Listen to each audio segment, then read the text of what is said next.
Sure, Scott. That was probably your most complete performance as a team this year. Must have been a nice feeling. Yeah, I mean, I just got a few things. First, again, I feel for these guys coming off of COVID and just the situation they're in, and it's a difficult deal for Dan and that group. And again, I have a lot of respect for that group just in general, what they've done the last year and a half, and they come out of COVID. The other thing I'd like to say is I got a hell of a coaching staff. I got an assistant coach in Jacob Chance that's a head coach in the making. Radford's the guru of Tasmania.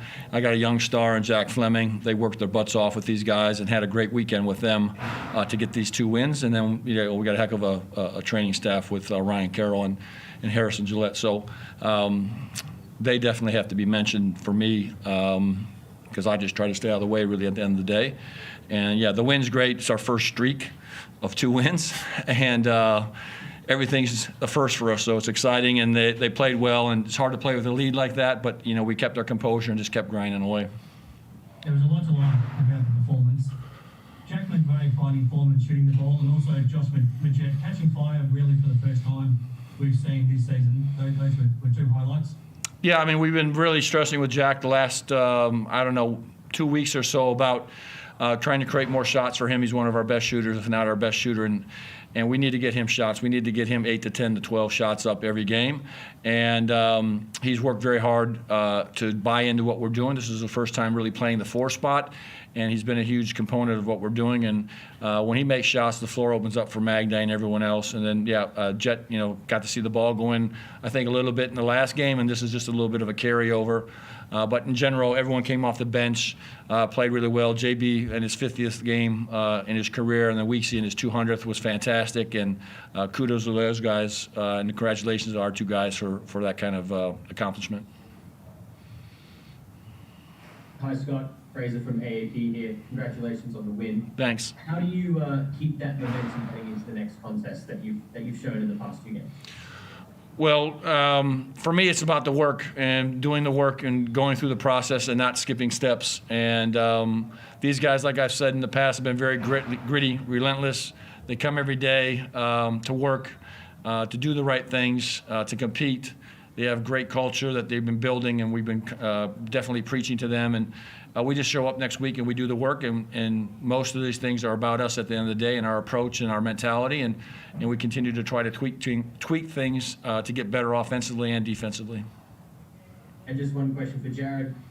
Technically an away game today, it definitely wouldn't have felt like that with the crowd, but how important was that a win for the team, and what kind of energy did you feed off from the crowd in that contest? Yeah, technically the first away win in club history with a big asterisk next to it. It was obviously nice to play another essentially a home game. The crowd was into it. You do feel for New Zealand having to be in this situation, but I think they've handled it well throughout this whole time they've been away. G'day guys, Jared Lawler from the Merger. Congrats on the win. Thank you. Scott, to you first. What pleased you more tonight, the defense or the offensive side of things?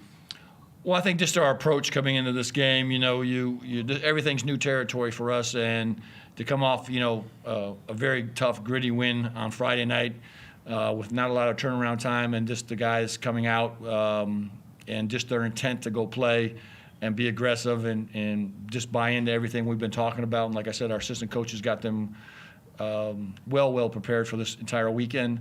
And so more, it was just about the intent and the process of going through it. It is a process, and it's a long process.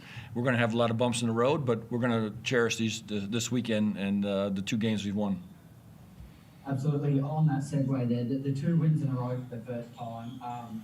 You mentioned the other day it's nice to get reward for effort. The guys have been working so hard as a whole organisation, I guess. I guess this further just, gives them more reward for effort and gives you guys a bit more motivation moving forward. Yeah, I mean, I think Jared probably would answer that better than me. At the end of the day, they're doing the work. I'm trying to stay out of the way. I mean, I think the motivation for theirs is there for us every day regardless. Scott's preached it since day one, is that we're going to come in and do the work. I can attest that our trainings are extremely hard. We all leave pretty cooked at the end of the day. So yeah, we're getting in and doing the work one way or the other, win, lose or draw, and we're going to come back and do it again and again and again, and that's the culture we're building, and that's the process that we need to follow to get to where we want to be, whether it's this year or next year or the year after that, etc. That's what we want to build at this club, that we're going to come to work every day and work our butts off, and the result will come given that. Absolutely. And with that, Jarred, do you feel that things are starting to click more? You know, you're getting a couple of wins in a row now. Obviously, you're only 8 or 9 games into the franchise's history. How do you view the sort of the evolution of the team so far at the moment? Yeah, definitely. Obviously, it's a big growth curve for us. I think it's very underestimated how hard it is to piece together 15 new pieces and just go, off you go. Culture is a huge thing. As you can attest to the clubs that have been successful in this league, they've kept a consistent run of players, coaches for year on year, and that builds chemistry amongst players. So we're figuring out slowly. It takes time, but we will get there. Absolutely. Thanks, Jarred. And Scott, just Yep. another one for you. What did you make of Josh Majette? You touched on it before. You started to see go in. Maybe it was a flow-on effect from the other night where he had a dominant last quarter shooting the ball. What did you make of his? I mean, I thought he was fantastic, especially in of his first half. He hit some crucial shots and open shots, and really those are the ones that he usually makes in practice, and it just hasn't translated quite into some of the games. And it was good, obviously, I think, just for him to feel good about himself. And, you know, when he's making those kind of shots, it opens up a lot of different things for people. And Jack McVay, and just in general, anytime you're making shots, that causes a world of hurt for teams and how to guard you and what to take away from you. And, you know, I was very happy for Jet to you know, have that game this evening. Absolutely. And I saw Magnay had a bit of a sore leg at one point. Is he okay? Do you know? I think he just got a little dinged up. I think Mikhail definitely got his knee tweaked a little bit there. So we have a few days to recover, and we'll take some time off and enjoy this weekend. And we'll get guys back ready to go and go back to work and see what we can get ready for on Friday against Sydney. Awesome. Thanks, guys. Yep, anytime. And Jarred, just for you, Scott mentioned your 50th game. You've had to work enormously hard to get to 50 games in the NBL, and there might have been times where you thought you would never get there. How proud are you? How proud are you to get there? Obviously, I've seen over the last 2 games that. Yeah, obviously, until last year, I never expected to be here. Like when I got the call up from Perth, and then that was an opportunity for me, and I made the most out of it. And then obviously getting a long-term deal here has been unreal for me. I never expected to be in this position, and I'm just taking everything in stride as we go and enjoying every moment of it. Let me jump in there because he's a little modest. You know, when I put this team together, there were some things that had to be ticked off on the boxes, and sometimes people react to like, well, why would you sign him? Well, you sign a guy like this for character, for his effort, for his practice, for his culture, for his work ethic that he shows up every day, and he sets the tone across the board. And so that's invaluable. That's not a monetary thing. That's a thing that breeds sustainability here and culture. And we have a lot of guys like that. But, you know, Jarred, when I was in Perth, really impacted that team in a short amount of time with the work ethic and how he comes to practice. And, you know, the things you don't see are behind the scenes with him of forcing Will Magnay to play extra hard in practice and all those little things. And I know he'd love to be playing more minutes, but he just is there and he's ready to go and he brings the energy and the passion. And I'll take those guys all the time over a real talented guy that doesn't have the motivation or the wherewithal to get better. And Jarred, just the last one. What is it about the Bairstow blood? It's probably tough to find 2 harder workers in the league than yourself and Cam. I think it comes from my mum. She doesn't really know how to sit still, and we bring that on the court. So, yeah, I don't know. He better have said his mom. How proud are you of him to have found his groove again and found a home back in Adelaide and be playing how he is? Yeah, obviously it was touch and go there for a while with him, injury-wise. Ever since that Rio Olympics, he's struggled with his shoulder and then his knee, ankle, etc. And it's just really good. I'm really proud of him for just sticking with it. And obviously it's paying dividends because he's playing unreal right now. So yeah, I'm just really happy for him to finally get some good runs on the board, and he deserves it. Thanks, guys. Yep. Scott, Jarred here again. I just got one more. If I can. Yeah, no worries. Will McNay seems to be a lot fitter and moving a lot better. You mentioned coming off some injuries. You knew it would take time and expected big things from him. I guess how happy are you with him at the moment and how good he's looking out there? Well, he's starting to string together his practices, and that's starting to string together his games. And, we had a heart-to-heart about 2 weeks ago, and I reminded him of my commitment to him and him to me, and we've put in some extra work, which we'll continue to do with him after practice or before.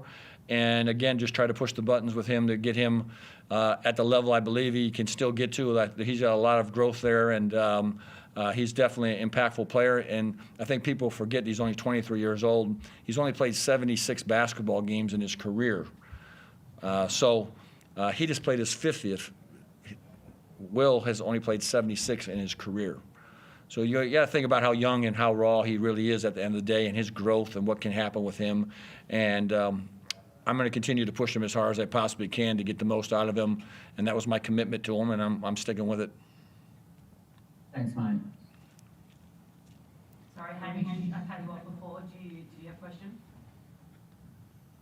Yeah, sorry about that. I think my microphone was playing up. But Scott, just one quickly for you. We've seen Matt Kenyon elevated to the starting five the last 2 games. I guess, what impact has he had since getting that role? Because we've all seen the energy and kind of effort that he brings to the team. Well, like I've said, I don't know how many times, and he's a verification of it. I'm going to play who I think should play and earn the minutes during the practice times on the court and so on and so forth.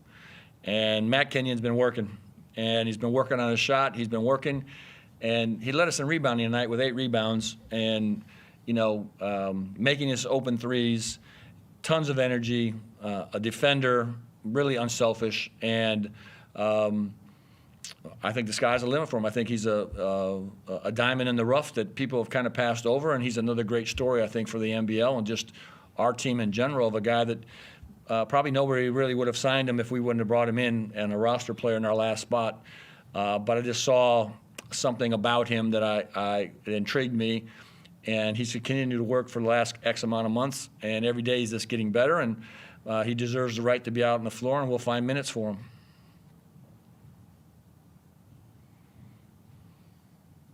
Thanks, everyone. Thanks, guys. Thank you.